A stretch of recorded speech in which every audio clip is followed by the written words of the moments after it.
So my name is Jens Nilsson. I'm a captain on the Airbus fleet here at Braathens Regional Airlines, and I'm also one of the EFB administrators, working a bit in the fleet office. I administer the electronic flight bags, and EFB administration is just making sure that the applications are in place and are updated when they're supposed to be, and also, of course, developing the solution to make it better all times.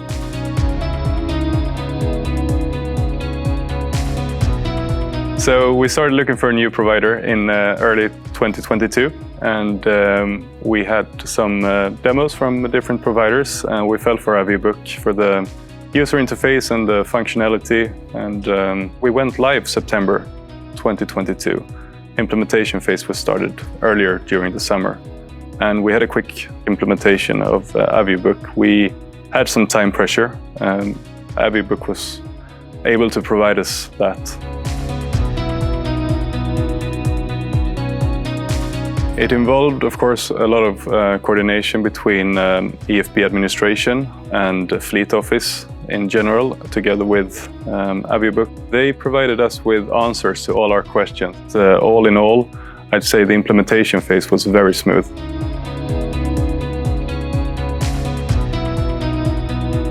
It went good. We did a presentation, and also we did a quick workflow guide that we published in our document system. And other than that, we relied on the application being quite intuitive.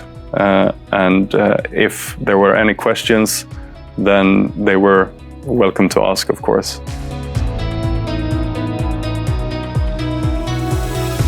Yeah, so we have now access to a lot of statistical data.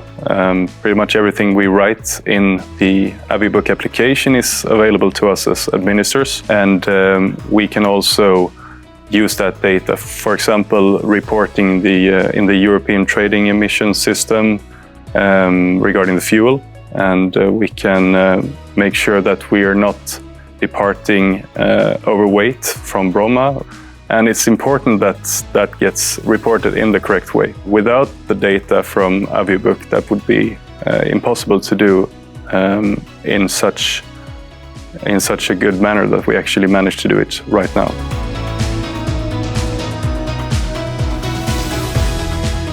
Yeah, because we have a mixed fleet with both Airbus and ATRs, and the ATRs doesn't have ACARs. Normally, you take a lot of statistical data from ACARS messages on, for example, an Airbus-only fleet that sends data when we're taking off, when we're landing, about the fuel on board, and so forth. Since the ATRs doesn't do this, then we have to rely on another system to report the figures. And since we're already using it in our ATR operations, when we added the Airbus operations, the data is collected in the same way, and we have the data in the same place.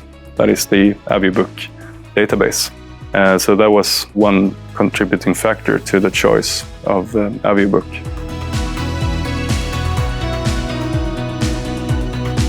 We were first and foremost looking for a stable company that had a long history of working with solutions like this, and that also had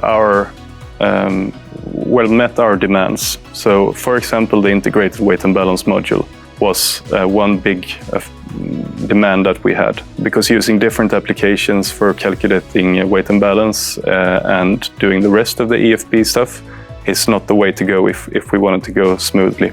AvioBook doesn't provide customization on the app level for different customers, which we see as positive, because that will be able to help AvioBook to maintain their software in a good state, whereas they do provide customization on the back end, where a lot of integrations can be made.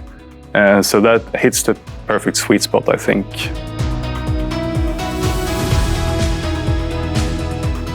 For the future, I'd see more things are going to be handled by the pilots or the cabin crew.